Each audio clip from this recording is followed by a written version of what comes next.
Block ചെയ്യരുത് എന്നാണ് ലാലേട്ടൻ പറയുന്നത്.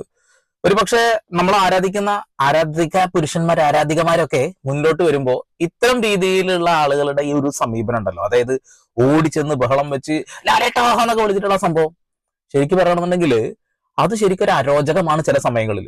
ഇപ്പോ അമ്മ എന്ന അവരുടെ അസോസിയേഷൻ, ഫിലിം അസോസിയേഷൻ, അവർ തീരുമാനമെടുത്തിരിക്കുകയാണ് അനാവശ്യമായിട്ടുള്ള സോഷ്യൽ മീഡിയയുടെ ഇടപെടലുകൾ, ഇത്തരം ക്യാമറ പിടിച്ച് ഒരു തുമ്പും വാലും ഇല്ലാത്ത പേരുമിട്ട്